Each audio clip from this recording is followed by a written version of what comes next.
Hey, what's up, everyone? Welcome to Unscripted Strength. I am Day, and this week's episode is going to be a little bit different than our normal format. So, normally, Ethan and I just hit record and we just start blabbing away about training and fitness and performance and all of those things.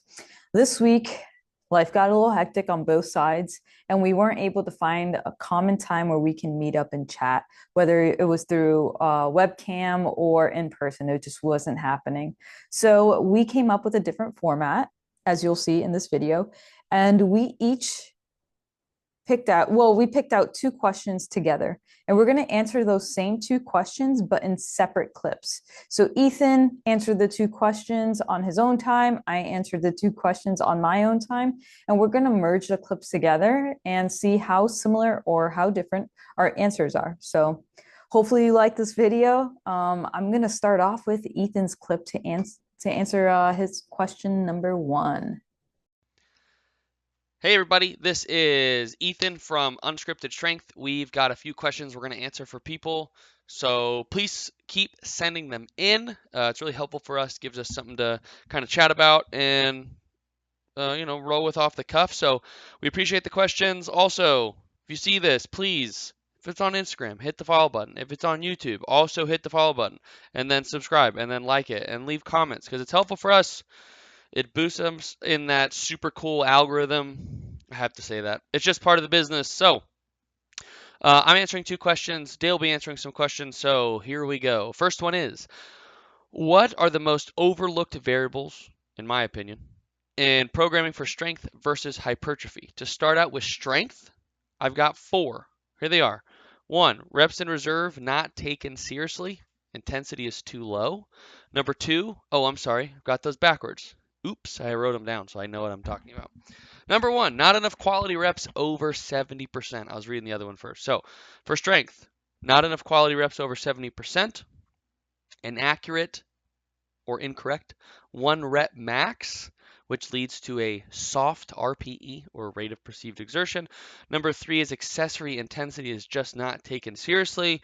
Number four for this one is laying off of the heavy for small bouts of time so we can let our tendons get back to where they want to be and not spiking up volume very quickly. So I'll go over these just a little bit, not to bore everybody, but number one, for strength, not enough quality reps above and or at 70%. What I mean by this is most of your strength adaptations are coming from above 70% of your 1RM for your main lifts. It kind of goes along with everything else, but for squat, bench, deadlift, in this case specifically, even your Olympic lifts, we could work on speed and power at our lower percentages, which will help with the strength. But if we're just talking about pure strength here, 70% is the minimum, and we're just not doing enough quality reps over that minimum. So for beginners, we're looking between like 30 and 60, 30 and 70 reps.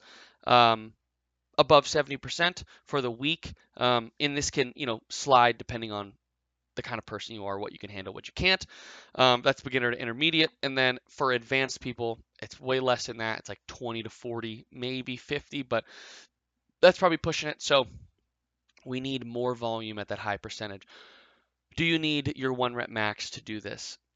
Yes and no. It's good to have it because it's super easy to program. I can just throw the numbers in. You can throw the numbers in. You find that percentage and you just run with it. Or you just keep everything above a certain rate of perceived exertion or RIR. RPE is the first one, rate of perceived exertion. RIR is the second one, reps in reserve. Basically, what that means is effectively, if I tell you to keep a 9 out of 10 RPE, I'm just telling you to be like, you can maybe do a couple more. You get to that last one and you're cooked. So if you're just going off RPE for strength stuff, we're staying below 5 reps, 5 and below. That's including 5. And we're just going to take it to, you get to 5 and you're struggling. Maybe you could do 1 or 2 more. We're good to go there. You could do RIR, which is kind of the same thing, similar, where you get to 5 and in your head, because you've done this, you're doing this movement a lot, you could do 1 more. That's 1 RIR. 2 RIR would be you could do 2 more. Otherwise, go find your 1 rep max, and that's where you get it. So not enough quality reps over 70%, which leads me into number 2, which is an inaccurate 1RM, which kind of goes back to what I was talking about in the first place, which is we don't test enough for and I'm going to get a little more specific here, you don't necessarily have to do your 1RM. There is an algorithm you can find online to plug your 2 rep max, 3 rep max, 4 rep max, 5 rep max into. You can do it yourself, or there's websites that'll do it for you. Just put that number in. It will spit out a relatively accurate 1 rep max, which you can just kind of keep track of as you go. Anything above a 5 rep max tends to not give you the most accurate 1RM from what I have read and tested with myself. Um, I know what my 1RM is for a few exercises, and I've tested it with the 3RMs kind of going back and forth to test things out myself. It works out pretty darn well. So if you're not comfortable doing a 1 rep max yet, a 2 or 3 rep max could work as well. If you don't know your 1RM and you're not doing RPE or paying attention, you're not doing RIR, paying attention to that, you will just sometimes miss the boat completely.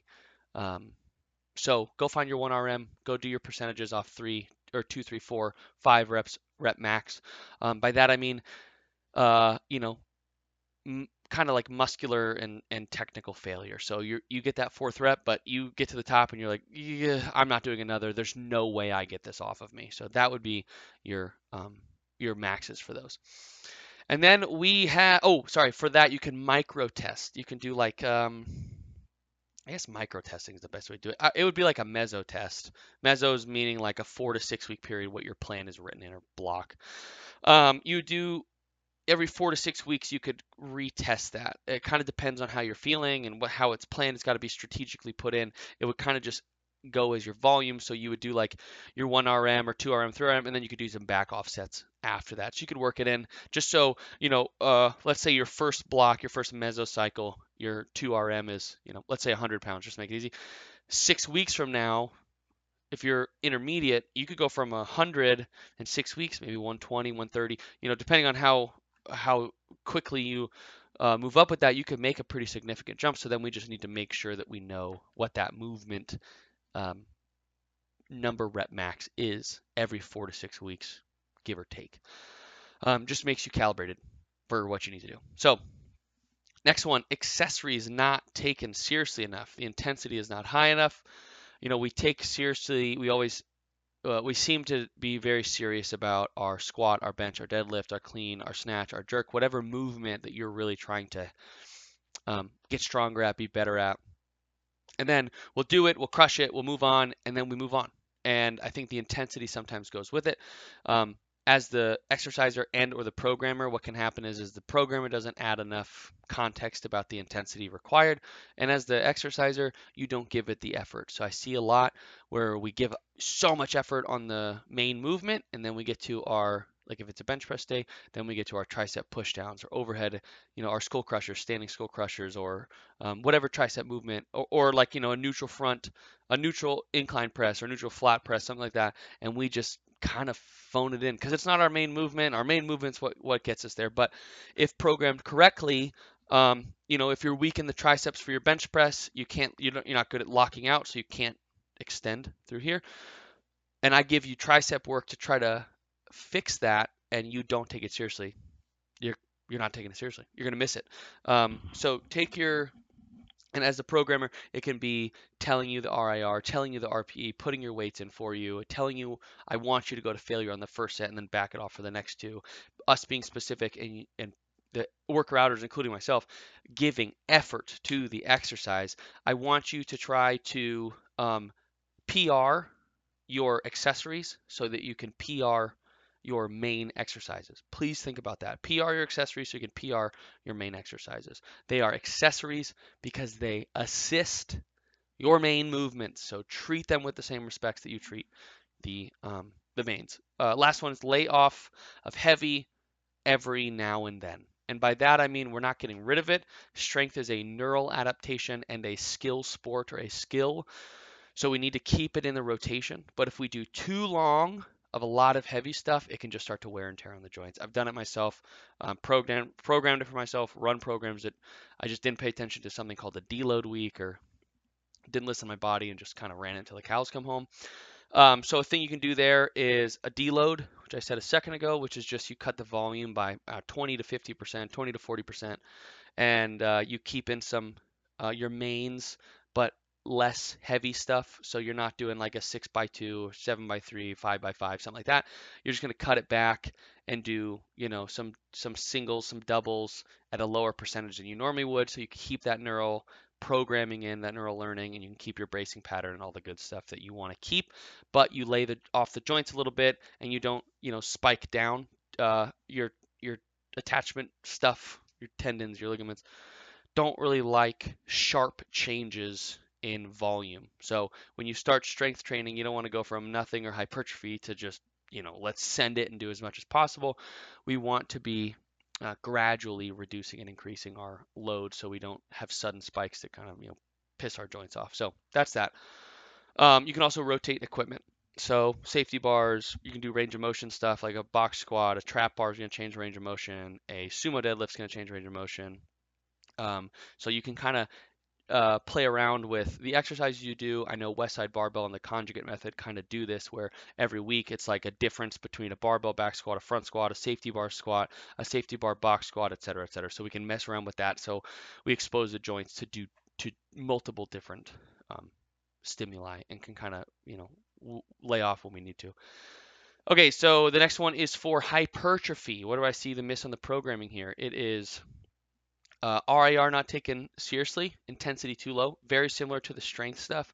That can be on the programmer and the exerciser. I don't lay across to you the information needed, like I need you to push it. Again, we're trying to grow muscle. It grows with mechanical tension. If the mechanical tension is not high enough, we're just not going to get there. So I need you to lay into it. I'm not looking for you to go to failure all the time. You can if you want to try it out.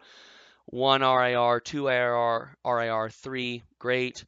We want to keep the intensity high for each set. It's not like we hit it hard on the first set and we just drop the intensity. I need the intensity there. It may mean the weight backs off.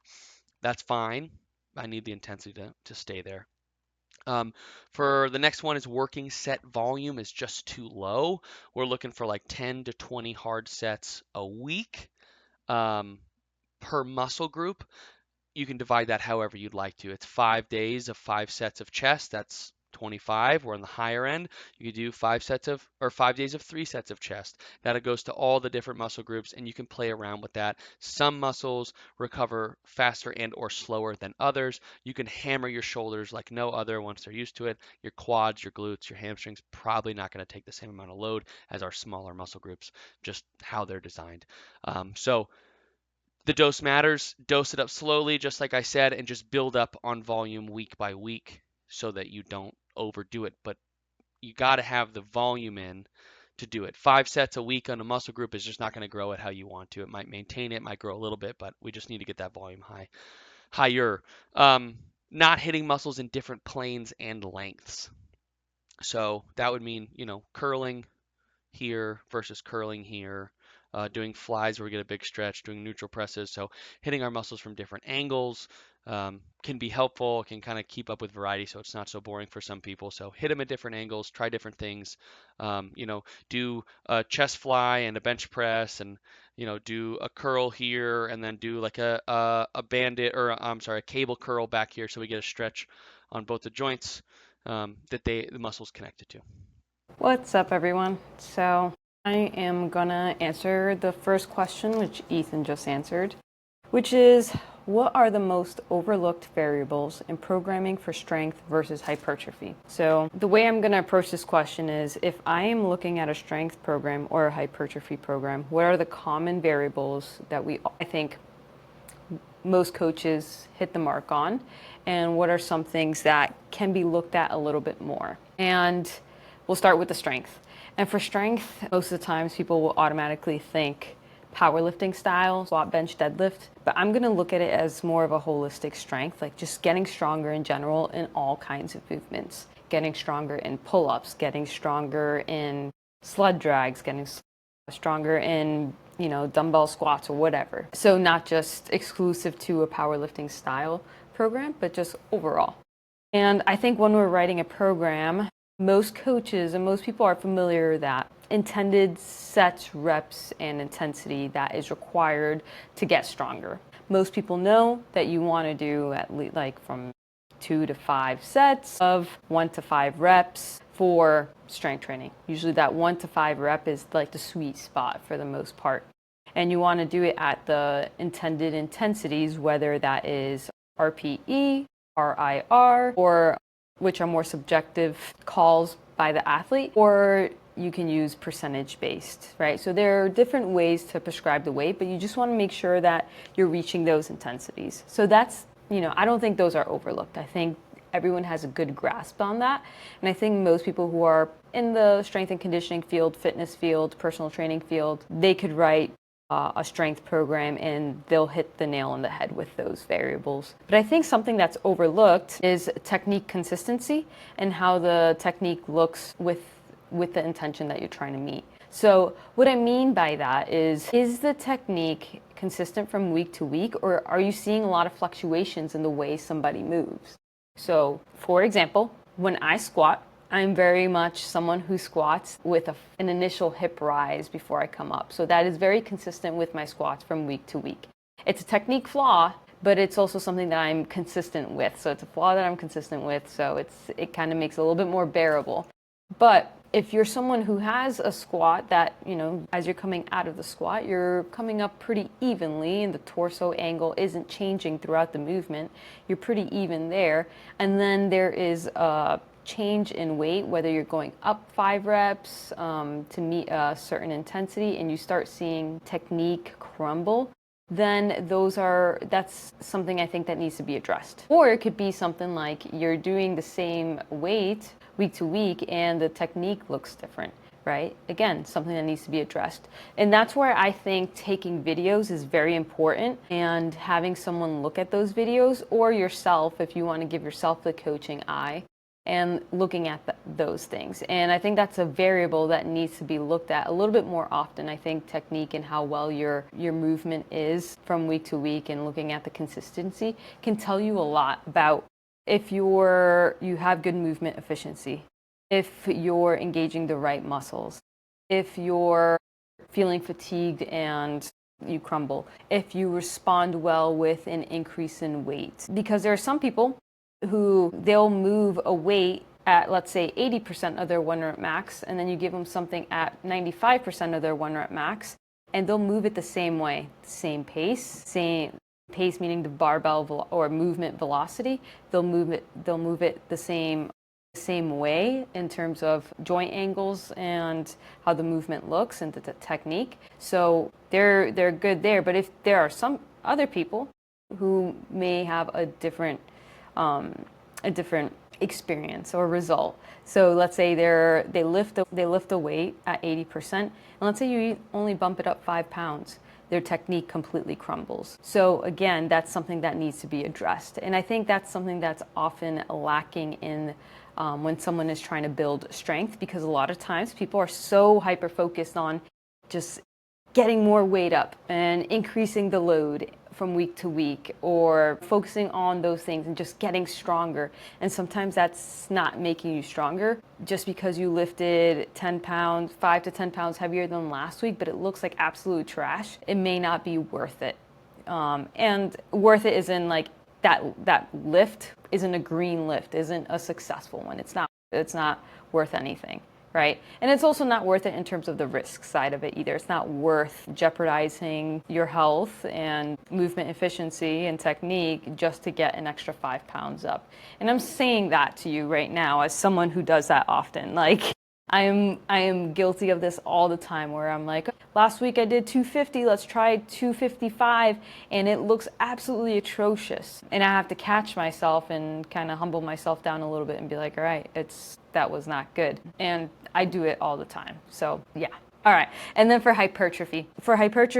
If someone's writing a program, they're very familiar with, again, the sets and the intended reps. And usually that's in the 8 to 12 rep range. That's very common knowledge that a lot of people are familiar with. And with the intended intensity, most people are familiar with that you really want to push it a little closer to failure if you're trying to gain muscle. I think a variable that's missed a lot is total volume that you are doing with like if you're doing true bodybuilding, things are a little bit more specific. But for someone who's doing just general hypertrophy training and they're trying to build more muscle, and which most of the time comes with a little bit more strength, and it doesn't have to be true bodybuilding, right?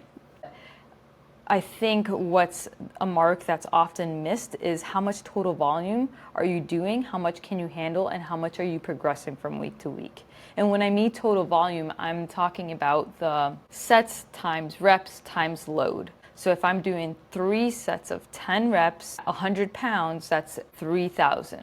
Yes, 3,000 for the total volume, right? So knowing that the total volume that you're doing for each movement, I think is very important. So if you're doing a pressing movement for 3,000 one week, you want to beat that the following week. Bodybuilding or hypertrophy training is very sensitive to volume. That's one of the things you really want to hit that mark on, is getting the intended volume. And I think that's really important to be familiar with. And that's something I learned from doing bodybuilding, is looking at that, right? Give you a lot of understanding of where you're at and how to modify things when you're traveling. So, for example, traveling this week, I have access to a gym, but I like using the hotel gym because it's so convenient. So I'm traveling, I'm using the hotel gym.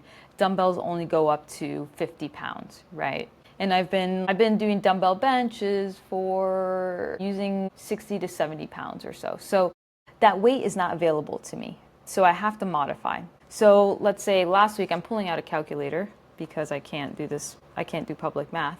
But last week, let's say I did I'm just making this up, 3 sets of 8 at 65 pounds. That's a total volume of 1560. So I did 1560 last week, and I'm trying to progress, and my body can handle it. I responded well to it. I recovered, and I'm good to go. I want to do dumbbell bench, but I only have 50 pounds. I'm going to take that 1560 volume. I'm going to divide it by 50 pounds. So now I have 31.2.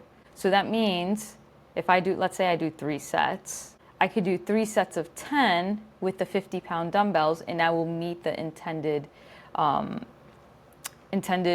that I did last week. If I'm trying to beat last week, which is what I'm going to try to do, then I would do 3 sets of 11 at the 50 pounds. Or I can do, let me just do some math here, divided by 50. Or I can do 4 sets of 8 and meet that volume that I did last week, or I can do something like 4 sets of 9 or 4 sets of 10 to beat that volume. So I use that a lot to kind of dictate how I'm going to modify things when I am traveling and I have limited access and I need to make those modifications. So again, I think that variable is super important to understand and to use. And I think it's often overlooked. How much total volume are you doing of pressing, of squatting, of hinging? And it could be really useful. I usually do it with my main movements, not my isolation accessory movements. So isolation accessory movements, I fluctuate them a lot, like very frequently based on how I'm feeling, what I want to do. And I always usually just push those to failures. For example, if I'm doing calf raises, let's say I'm traveling, and again, I only have hotel equipment, then I'm going to do calf raises with the weight that I have there, and I'll just go to failure. That's a little easier there. Okay, the next one is, how do you break through plateaus after a certain amount of time of lifting, between like 1, 5, 10 years?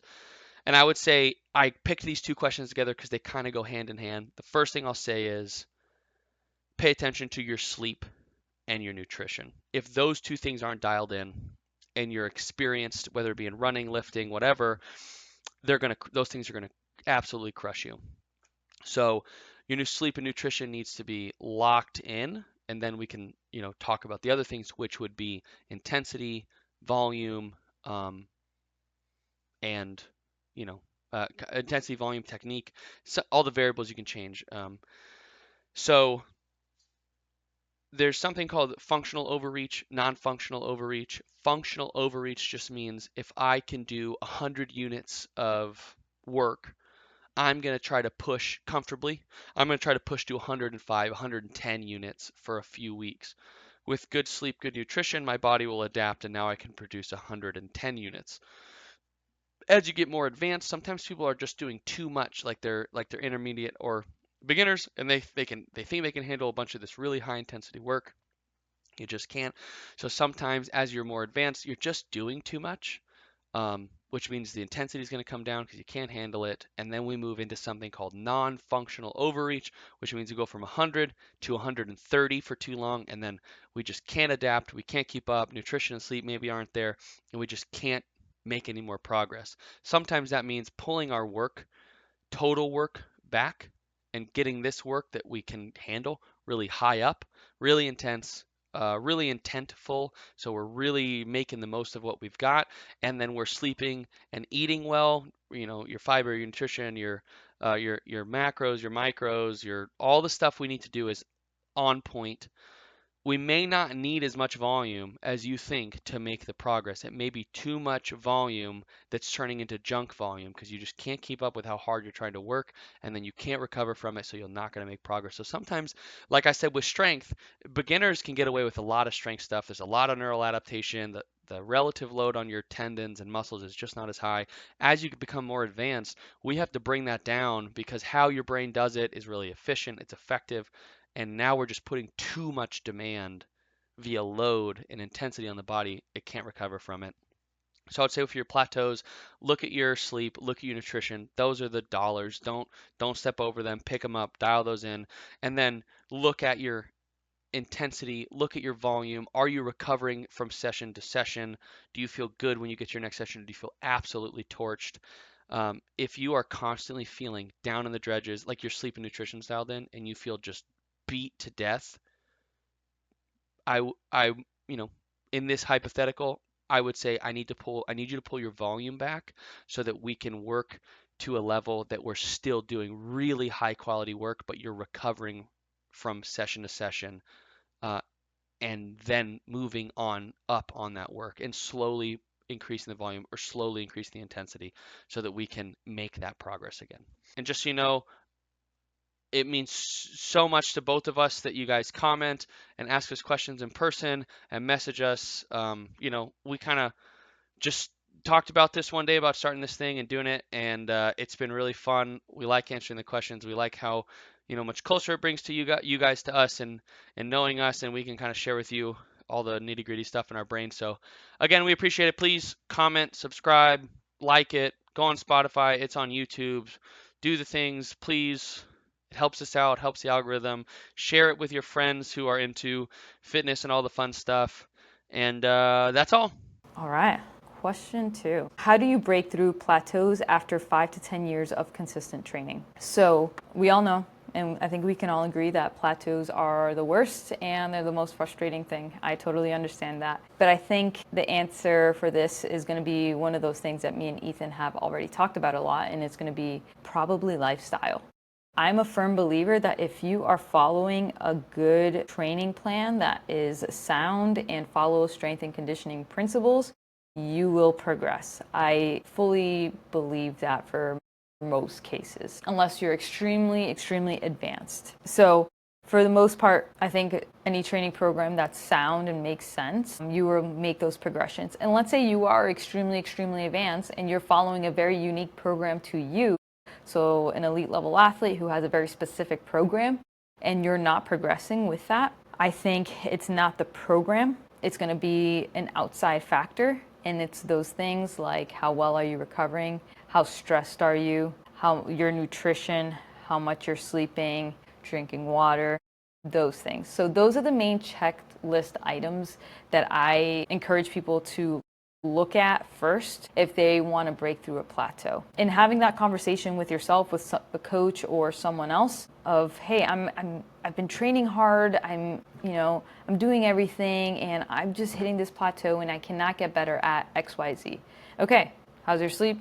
How's your recovery? Are you eating enough? Are you eating enough of the right things? Are you super stressed?